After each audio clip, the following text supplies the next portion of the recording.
வணக்கம் குட்டீஸ். Tiny tales கதை சேனலுக்கு வரவேற்கிறோம். இப்போ ஒரு நல்ல பாடம் சொல்லும் கதையை கேட்கலாம். ஒரு காட்டிலே மோமோன்னு ஒரு குரங்கு இருந்துச்சு. ஒரு நாள் அது ஒரு பெரிய மாம்பழ மரத்தை கண்டுச்சு. மரம் முழுக்க நிறைய மாம்பழங்கள்.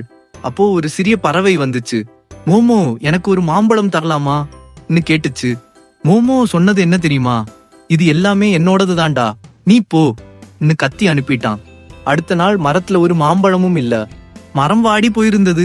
மோமோ கேட்டான், மரம் என்னாச்சு, ஏன் மாம்பழம் இல்ல? மரம் மெதுவா சொன்னது, சுயநலம் உள்ள இடத்துல பழம் கிடையாது.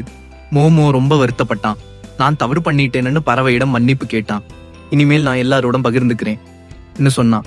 அந்த நாள் முதல் மரம் மீண்டும் பழங்கள் கொடுத்துச்சு. மோமோ பறவையுடனும் மற்ற எல்லாருடனும் பகிர்ந்தான். அந்த காடே சந்தோஷமானது. குட்டீஸ், இந்த கதையில என்ன தெரிஞ்சிச்சு? சுயநலம் இருந்தா இழப்பு, பகிர்ந்தா சந்தோஷம். கதை பிடிச்சிருந்தா லைக் பண்ணுங்க, சேனல்ல சப்ஸ்கிரைப் பண்ணுங்க. அடுத்த கதையில சந்திக்கலாம்.